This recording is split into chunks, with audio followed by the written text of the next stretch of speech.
Welcome to the Startup Support Surgery podcast, where we light the entrepreneurial spark in medics and healthcare professionals. Join me, Dr. Jo Watkins, GP, business coach and co-founder of The How People, on a journey to discover where your medical know-how meets the business world. This will help you find some clarity on how to balance work, passions and family so that you can gain more freedom and control over your life, but also continue to help people, which is actually why most of us went into medicine to start with. Embarking on this entrepreneurial adventure is not easy. It is a roller coaster of emotions, but it's hugely rewarding and exciting in the process. Drawing on my 20 years of blending medicine and business as a GP, I am here to share experiences, insights and lessons. Expect lively chats, expert interviews and real-life stories from medics who have taken their own path. Let's break free from traditional healthcare norms and explore more innovative ways of making a real difference to people's health and well-being, along with paving the way for a brighter future for us as healthcare professionals. Oh, don't miss my free PDF called From Stethoscope to Startup, which is an 11-page guide in the show notes full of practical help and advice. This is your roadmap to kickstarting your journey with us. Enjoy the show. On the podcast today, I am delighted to be speaking to Tracy Jones, who is co-founder of Inspire to Outstand, a CQC compliance consultancy service. CQC is certainly a hot topic for any doctor looking to do something differently and practice medicine or use their expertise in a different way.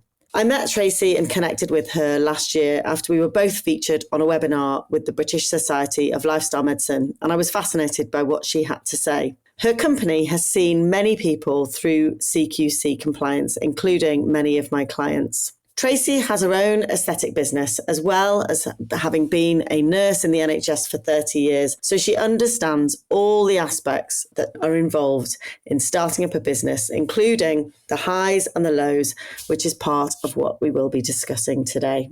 There are, of course, many other organisations and independent consultants who help people through CQC, which is a reflection of how complicated this is and how much need there is for people to have the support.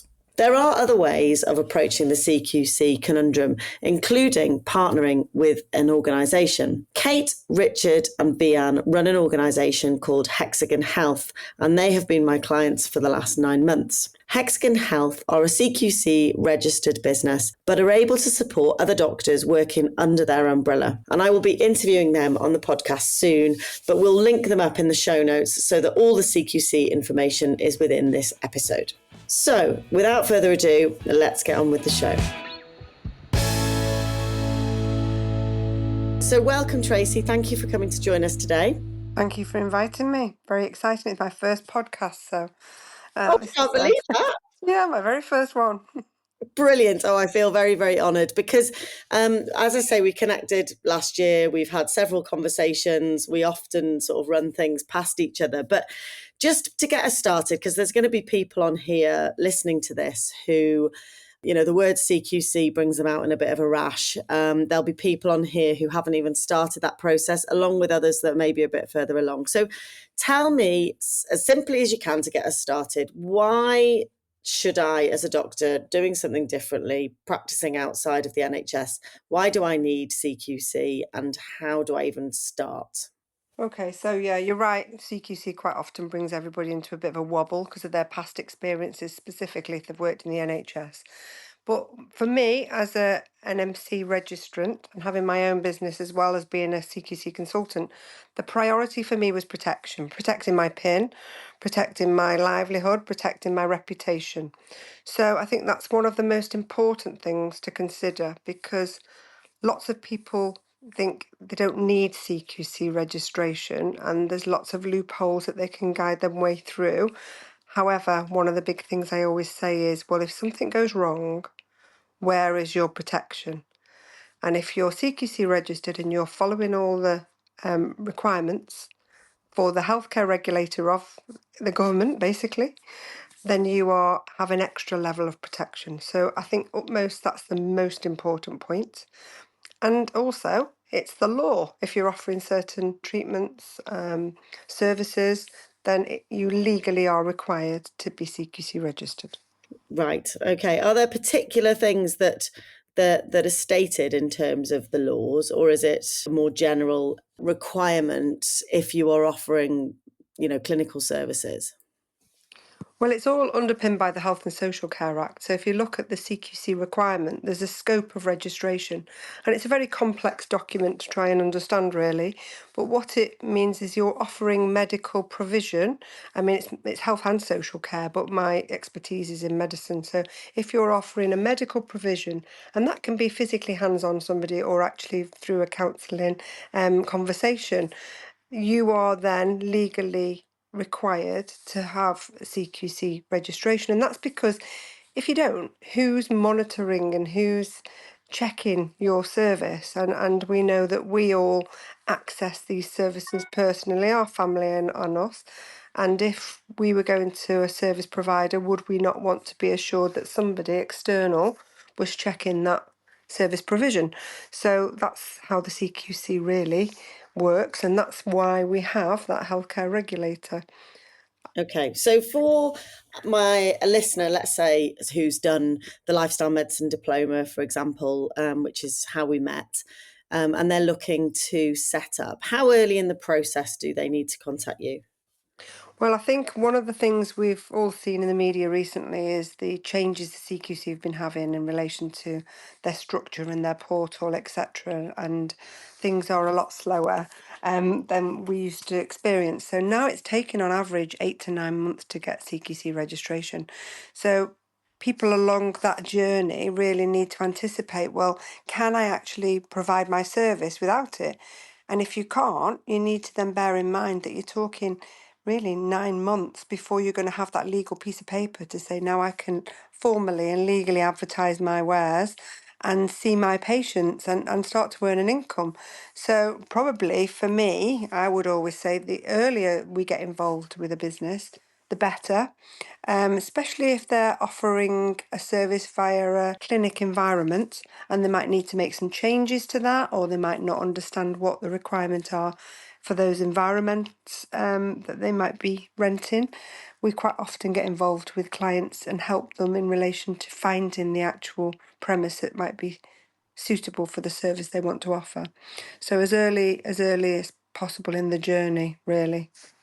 And I think this is where it's difficult, isn't it? Because it's a bit of a chicken and an egg. So one of the things that I talk about a lot with people is, really sort of establishing what you want to do and being quite clear as to the type of people you want to help before you start investing in clinics, machinery, rooms, coffee machines, all of this stuff. Be really, really sure about what you want to do. Now, every single business is different, but if you are operating a bricks and mortar business and you want to see people in person and you want to use your doctor name, and I'd like to talk a little bit about this, you are going to need to have CQC registration to do that, right? That sounds like that's a must. Is that right? Well, that really it depends on what you're offering, but in most situations, if you're offering just cosmetic aesthetic treatments, for example, that's still unlicensed in the UK. So, as we know, anyone can offer those kind of cosmetic treatments. The minute it becomes a medical intervention, and like I say, the scope of registration doesn't really set that out in black and white, so it's quite a very difficult document to understand. And this is why we regularly have conversations with your clients well before they've even thought of CQC, just to give them some clarity on what they're trying to offer, what are they aiming to offer, and then I can help them understand whether that becomes under scope of registration. But the way to think about it is, if a member of the public was going to buy a service and they can see that this provider is a medical doctor, would I go and buy that service from them on the assurance that they have that understanding of my medical need, and they're going to screen me, direct me, support me, liaise with the other services should I require them, along a medical pathway rather than just a general well-being pathway. So there's lots of people out there providing provision in relation to lifestyle approach, but they don't have that medical background and knowledge. So therefore, who am I going to buy my service from? So if a patient's coming to buy their service from you as a doctor, then that ultimately then makes you fall under scope of registration, because you're not just giving lifestyle advice, you're actually looking at the whole picture. You might be reviewing bloods, you might be doing a diagnosis, you might be setting a treatment plan in path on the basis of those blood results. Whether you took the bloods or not, they might have had them done by their GP. But if they come to you with those bloods and then you sit and have a conversation and set in place a plan on the basis of them, then that becomes diagnostic and screening. So that falls under scope of registration. Right. So it's not the easiest one to answer in a black and white question, a black and white Yeah. answer, but trying to help people to understand, well, why is your patient coming to you to buy the service rather than going to somebody else who's not a doctor?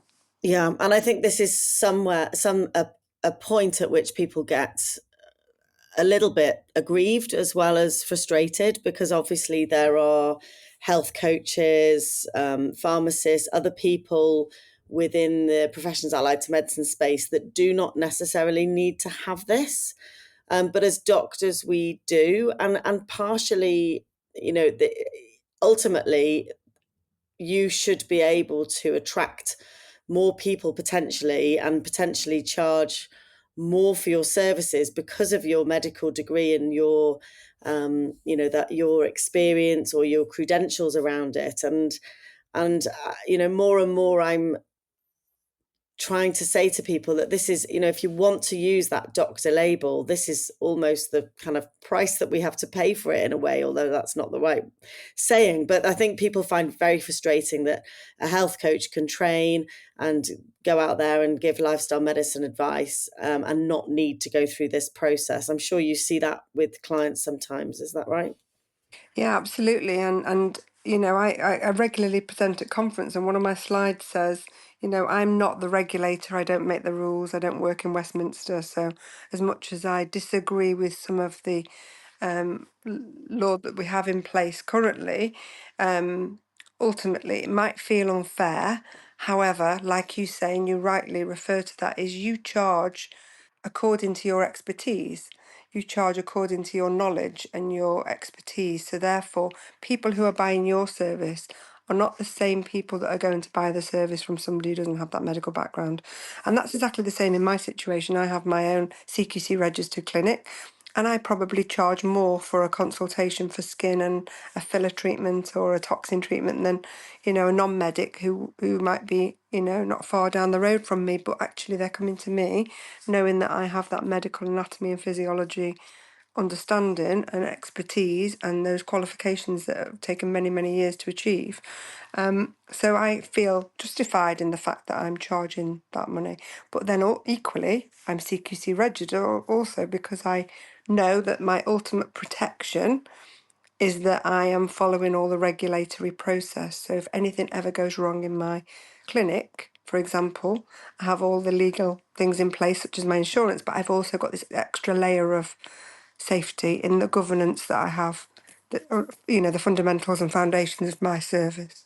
Yeah, absolutely. Oh, that definitely seems clearer, and I hope for anyone that's not sure about it, it also adds more emphasis to stuff that I talk about, which is around, us as medics, especially when you've been practicing for a long time, you've maybe got a special area of interest, or some of the consultants I work with who are practicing in sort of tertiary hospitals, giving have a huge amount of experience, to be able to put that into a private offering for somebody. You are not the same as somebody who does not have those credentials. You do not charge the same, you do not market in the same way.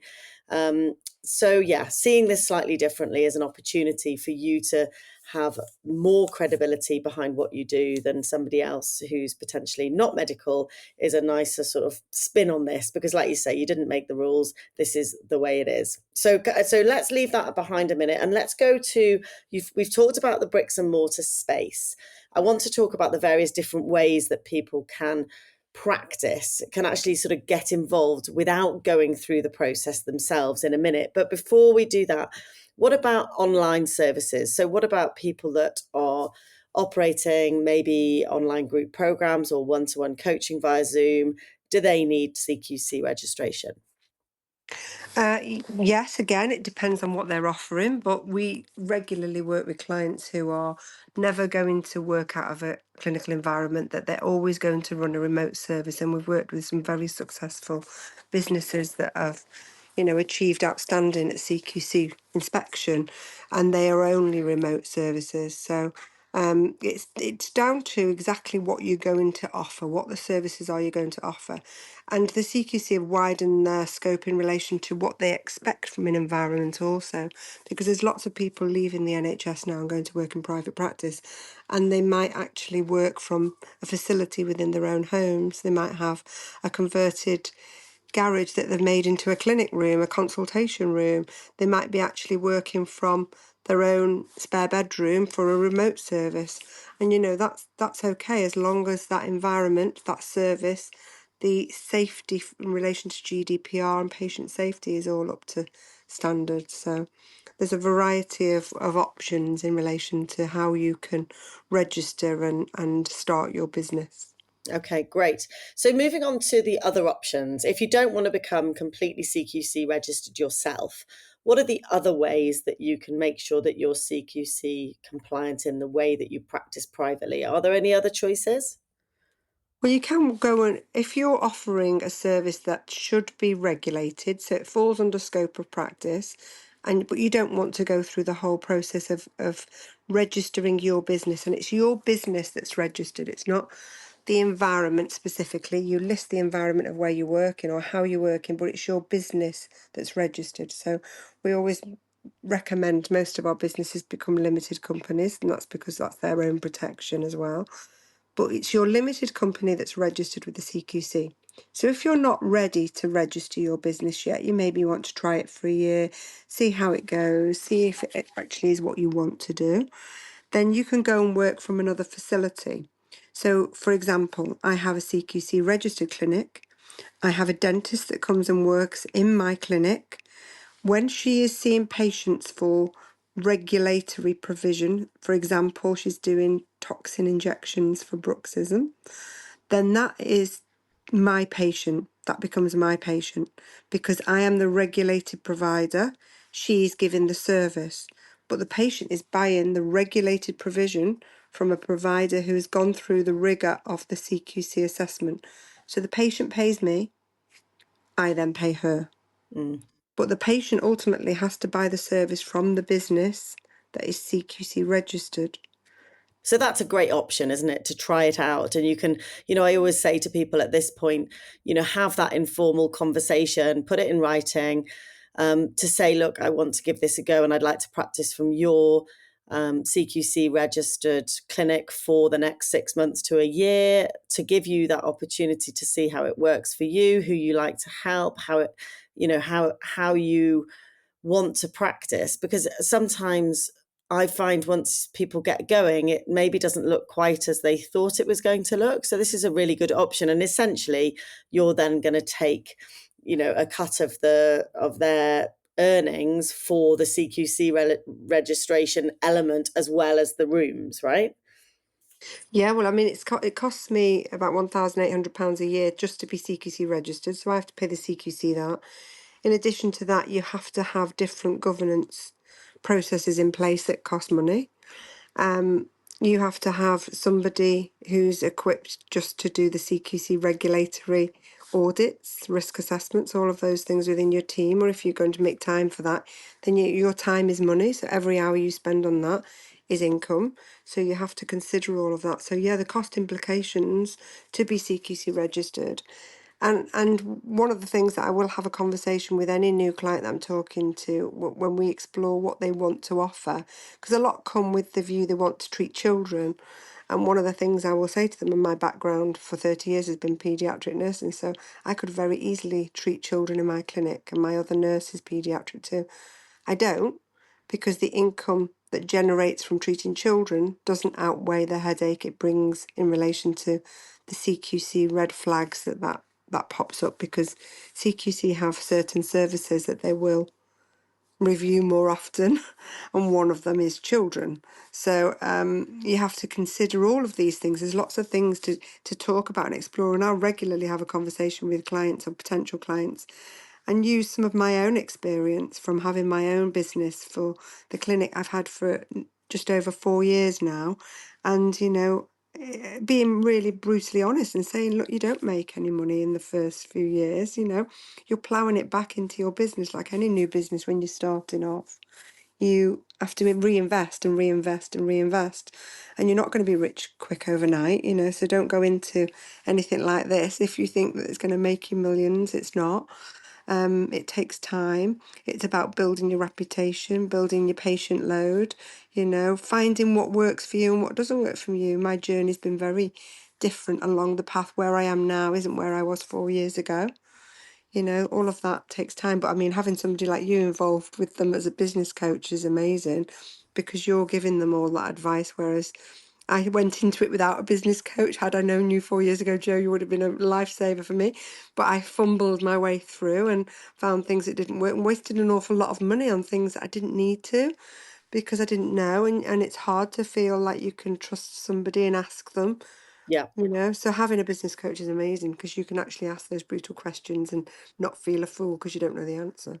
Yeah, and I love your honesty, because I think more people in business don't talk about this enough. And, I've kind of muddled my way through, and just like you, I've taken lots of different directions, and I've grown businesses that were never going to be what I wanted them to be, and I've made all the mistakes, and I've just sort of got into this aspect because I've made those mistakes myself. And I think people are leaving their NHS jobs in the hope that this is going to replace their NHS income immediately. And the first thing I do when I see somebody who is disgruntled or struggling within their NHS job is I convince them as much as possible to stay, and at least to try and make that work around whatever else they want to do. Because running a business is a huge a huge strain financially if you haven't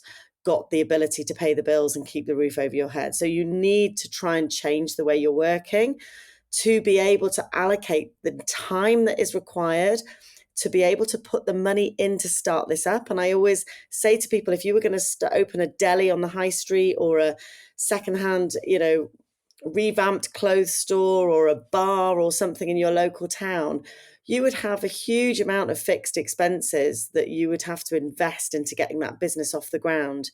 And it's the same with anything like, to do with the medical world as well. And you are then reinvesting back into to what you need at different times, whether that's different coaches and support, different equipment, different software if you're in the online space. So I really appreciate your honesty. And with the How People, which is my business with my co-founder Polly, we have been running that for 4 years and building a team and building a solid foundation without paying ourselves anything. Anything has been reinvested back into the business. Now, we couldn't have done that if we weren't running other jobs at the same time. So it is absolutely a marathon, not a sprint. And everything that you do at the beginning of your journey and the beginning of the business, you're building those foundations. That's all they are. They are solid foundations to then grow and grow. But if you come in expecting a quick fix, get rich quick scheme, you're going to be bitterly disappointed. So that's the harsh reality of the situation, isn't it? And that's what you see. You see businesses that start up, and sometimes, I sat there, over these years and watched clinics open, places open, and think, oh gosh, they're going to be my competition, and they've closed. And it's like you say, it's a slow burn, slow and sure, and you will get there in the end. And that's how you build your reputation. And one piece of advice I'd say to anybody that's listening, if you are thinking of a clinic space, don't buy any equipment. Don't buy any equipment, at least till you've been in it, 12 months, 2 years even. Find out what you want to do before you jump in and you buy those expensive, because companies will offer you the world. They will offer you the trips, they will offer you the world. and it might not be the piece of kit that you actually want or need for your demographic of patients. So don't buy any high spend equipment until you know where you are. But you're so right about trying to keep it running at the same time as your NHS job if you can, and that's the beauty if you can do locum work or that, or drop your hours to part-time, is that you can build that in the background, and so that you can eventually leave that NHS job, because that's always useful as well for building you know those communications with people that you might actually want to get an NHS contract. And I've worked with lots of clients that have opened their businesses because they saw the need for NHS contracts, and they've put those in place once they've got their own businesses growing. Lots of dermatologists who've done that. And that's, opportunity there, but you've got to keep in the NHS to keep those communications and conversations going Yeah. to get that contract in place. So that's always something that's useful. Yeah, absolutely. And I think coming into any business, I mean, we've made it, maybe we've highlighted some of the negatives here, and along with that, there are so many positives. Being able to work for yourself, being able to make the decisions, being able to take the different paths when they come up, and the different opportunities without running that past somebody else. There are so many wonderful things about having a creative process and sort of bringing something to life and making it what you want it to be. But if you come from a place of desperation as well, in terms of paying bills and trying to get your first clients in the door, that is palpable in everything that you do. So we are so fortunate as doctors to be able to work flexibly and using that to your advantage. To then be able to put some of your best work out there in the world. I work with some incredible doctors who are so highly skilled and experts in their field. And actually, for them, particularly in the online space, which has got to be my favorite baby, is basically getting out there and helping people wherever they are, not just those people that are in the 30-mile radius of their hospital or that have got enough money to see them privately, but they can support people with whatever they are experts in, from the end of their computer, from wherever they are in the world. And that is just fantastic. And the opportunities are endless, and the knock-on effect of helping people globally, potentially, with their expertise is really, really exciting. So I don't want to be all doom and gloom about it, but I think this has been incredibly useful for people to really understand why this is so needed. The other thing I want to touch on before we close is that we've had this discussion before, because when somebody comes into my program, generally they want a logo, a website, all the shiny things, sometimes an app. They want this, they want that. And I kind of stand there and burst a little bit of a bubble, because I'm like, okay, forget all that. None of that actually matters. That's all the icing on the cake. What you need to do is start with why, and work out who you want to help and how you want to help them. So that's the advice I give them. But then they come to you and you say to them, actually, what you need is a logo and a website. And we've had this discussion, haven't we? Because Yeah. it's like the counter argument. And actually, to get CQC registered, you do need a logo and a website. Yeah, it's absolutely balmy. And I had this discussion. My business partner, Sophie, was a CQC inspector for 10 years before we launched Inspire, coming up to 6 years ago now. And I said this to her the other day, really, do we really need to make them have a website? And she's like, I cannot click submit for the application unless there is a live website. And then, of course, we help them develop all these documents, and we like to have their logo on it because we want it to be personalised to them. So we want to make it personal to them. So we're asking for the logo. But yes, CQC do want a live website. Now, that can be a landing page. So it doesn't have to be a 10-page, cost the earth website. It can be a landing page to start with. And, that's the important thing, is so that the CQC can have a look before they give you your interview at what you're offering. And that's what they're looking at. So this is why I'm always saying, take that off your website to people before they have their interview, because I'm saying you're advertising regulated provision and you're not registered yet. Yeah. So that's actually will get you into trouble. And Yeah. we've had lots of clients that have come to us through threat of prosecution because they've been doing just that, and somebody has reported them, or the CQC have found them. But yeah, going back to what you said earlier about the not all doom and gloom, I don't want the CQC to sound too scary. People's experiences within hospital organisations are quite daunting. They come into your department and they're inspecting your department, and we all know that no hospital wants to get requires improvement or inadequate. So there's a lot of pressure. But actually, when it's your own business and they come into your business and you can show off what you're doing and you can be proud of everything that you're doing. I mean, I run mine like a tight ship. I was matron over 4 departments. So I run my little clinic like I'm running my big departments in the organisation. But it feels really great to be able to show people, and show an inspector what you're doing. So it's actually much more exciting when it's your own business than it is when it's, you're working in a department in the hospital. So it's not too scary. Good. Oh, well, that's very, very important to know. I think it's not scary. It's unavoidable. And it is needed and necessary for you to be able to go out there and really, really help people in the best possible way as a medic with all of your training. I think that's the bottom line.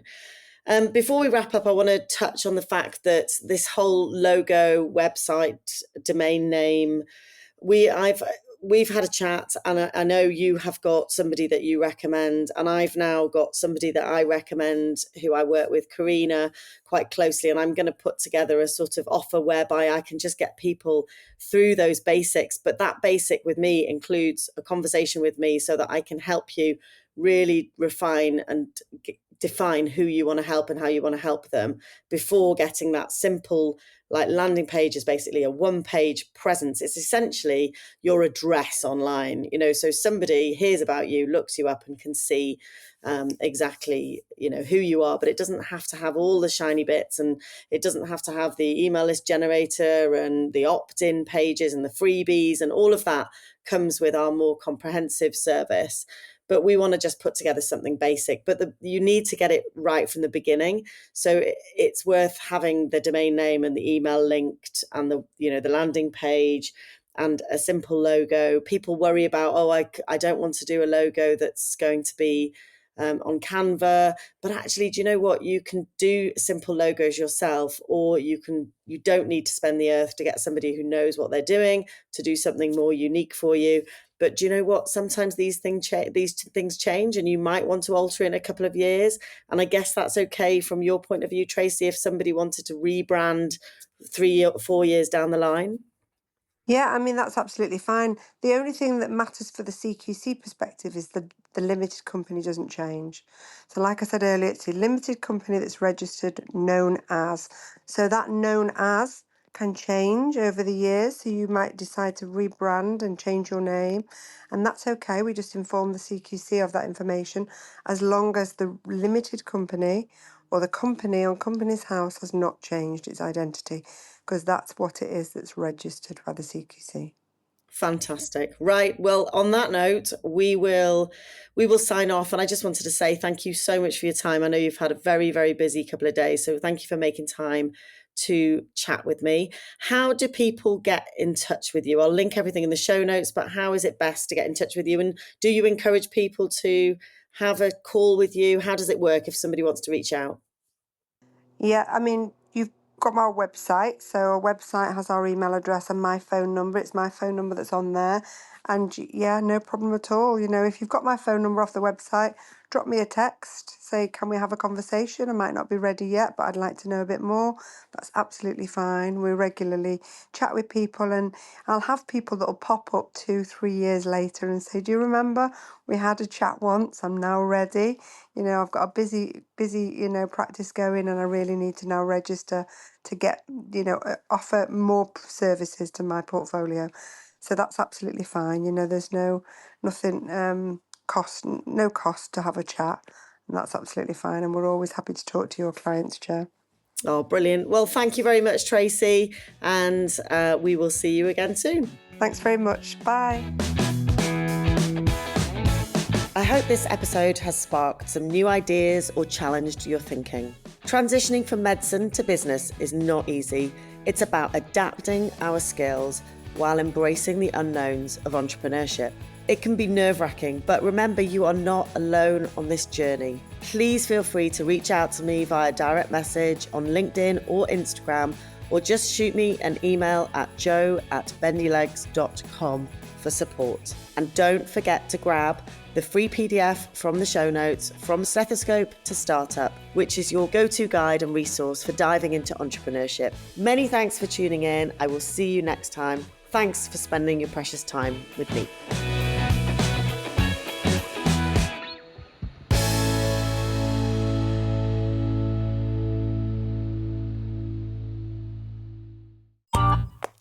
This has been a Monkey Pants Productions podcast.